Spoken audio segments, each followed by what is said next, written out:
43. Pernikahan Ana. Ibunya mengangguk menjawab pertanyaannya, membuat Ana seolah tak bisa bernafas. Jadi ini pernikahan Ana? Ia kembali bertanya, membuat ibunya tersenyum lalu menggenggam tangan putrinya dengan penuh kasih sayang. Iya, ini pernikahanmu, Nah, jawab ibunya lembut, membuat Ana tak bisa berkata apa-apa dengan kejutan ini. Dadanya berdetak kencang seolah mau meledak. Wajahnya masih terlihat bingung, membuat ibunya kembali melanjutkan ucapannya. Ketika kami kemari sebulan yang lalu, Stephen secara pribadi bertemu dengan kami.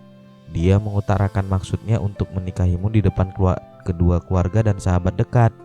Walau sudah sah di mata hukum, tapi ia merasa bersalah karena tidak bisa memberikanmu pesta pernikahan yang selama ini kamu impikan. Jadi dia meminta izin kepada kami untuk menikahimu dan memberikan restu atas pernikahan kalian. Tenggorokan Ana tercekat ketika mendengar ibunya bercerita tentang suaminya yang ternyata telah memintanya secara langsung kepada orang tuanya untuk dinikahi. Kami tidak bisa berkata apa-apa selain mengucapkan terima kasih kepadanya karena telah menjaga putri kecil kami dan juga cucu kesayangan kami dengan sangat baik. Dia bahkan memikirkan perasaan ayahmu sebagai orang tua yang tak bisa menikahkan putri satu-satunya secara langsung. Oleh karena itu, hari ini dia merencanakan sebuah pesta kecil untuk mengucap janji pernikahan di depan seluruh keluarga. Dan kau harus tahu betapa bahagia serta gugupnya ayahmu karena harus berjalan mendampingimu menuju altar sebelum akhirnya menyerahkan putri kesayangannya kepada pria lain untuk dicintai dan dijaga. Ana hampir saja menangis mengingat ayahnya yang terlihat dingin, tapi sebenarnya memiliki hati terhangat untuk keluarganya. Jangan menangis, nanti make upnya luntur, ucap ibunya, membuat Ana menengadah sambil tertawa berusaha menghentikan laju air matanya yang untungnya saja berhenti keluar sehingga tak merusak riasannya. Kau sangat beruntung karena Tuhan sangat menyayangimu dengan mengirimkan seorang pria seperti suamimu, lanjut ibunya sambil menepuk tangan Ana yang kali ini menganggukkan kepala menyetujui ucapan ibunya. Sekarang sebaiknya kau berganti pakaian karena suamimu telah menunggu di bawah. Ana kembali mengangguk. Tangannya membuka kotak yang dibawa ibunya tadi dan seketika matanya terbelalak berbinar ketika melihat sebuah kebaya putih penuh dengan payet yang sangat cantik berada di dalamnya. Ini sangat cantik, seru Ana takjub. Sini mama bantu pakaikan. Ibu Ana mulai membantu putrinya untuk berganti pakaian dengan pakaian pengantin khas Indonesia. Mama sengaja memesan baju ini setibanya di Indonesia. Dan kau tahu, Mama bahkan harus tahan mendengar omelan tantemu karena memesan kebaya secara mendadak.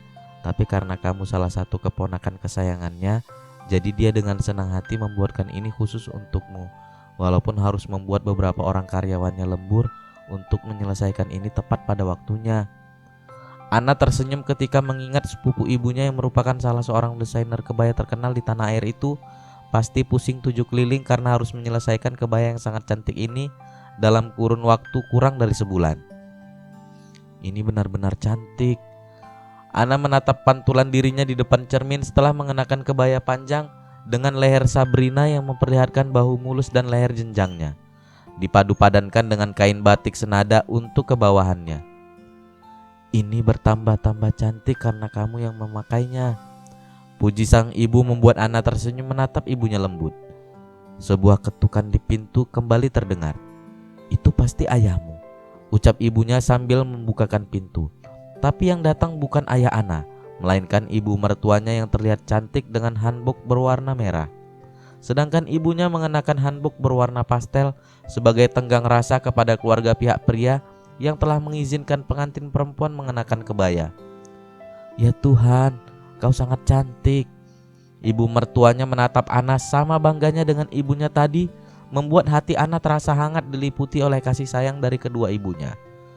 Aku kemari hanya untuk memberikan ini, ucap ibu Dr. Lee sambil menyerahkan sebuah kotak beludru dari dalam tasnya. Ini adalah perhiasan keluarga Lee yang diturunkan turun-temurun kepada menantu perempuan dari anak laki-laki pertama. Jadi sekarang giliranku untuk memberikan ini kepadamu, dan nanti kau akan memberikannya kepada menantumu. Ini aku tak bisa menerimanya, ini terlalu berharga, ucap Ana setelah melihat isi kotak itu yang ternyata sebuah kalung dengan untaian berlian hitam yang sangat berharga. Kau harus menerimanya. Walaupun berat, akhirnya Ana menerimanya setelah sebelumnya mendapat anggukan dari ibunya. Dengan bantuan ibu mertuanya, Ana mengenakan kalung pusaka keluarga suaminya itu. Sekarang kau terlihat sempurna, puji Nyonya Li sambil menatap Ana yang terlihat terharu mendapat cinta sebesar itu dari mertuanya.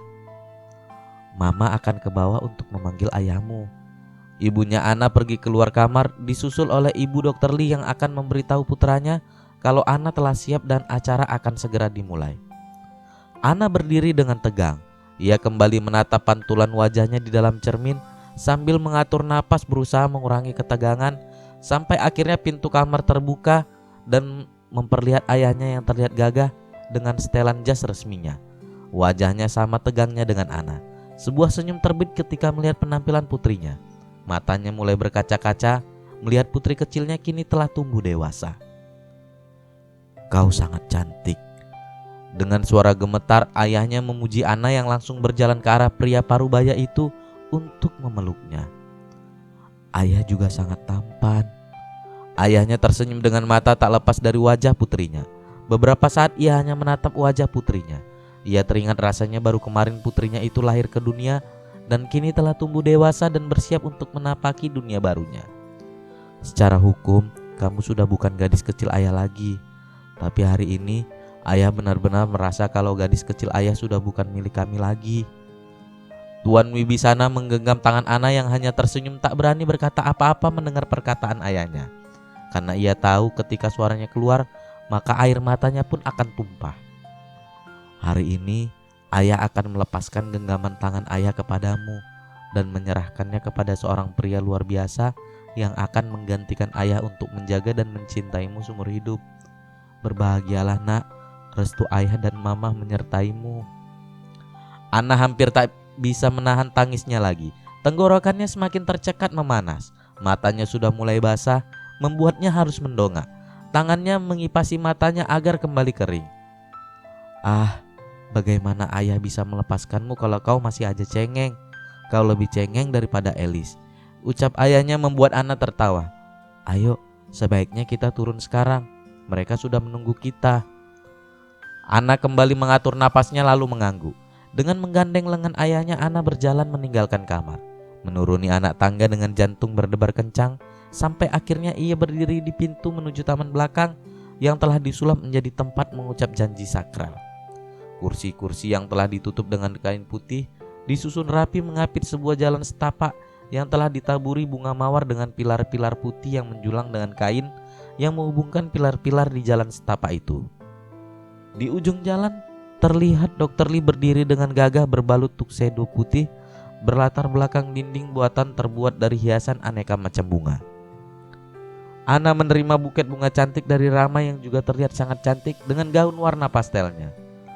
Kau sangat cantik, bisik Rama sambil tersenyum sebelum ia melangkah ke belakang Ana untuk merapikan ekor kebaya yang berbentuk kipas. Kemudian dia mengangguk tanda kalau semua telah siap. Dan akhirnya dengan diiringi piano dari Juni, Ana melangkah menapaki jalan yang disediakan untuknya. Matanya hanya fokus ke depan di mana suaminya telah menunggu dengan senyum lembut, membuat Ana ikut tersenyum.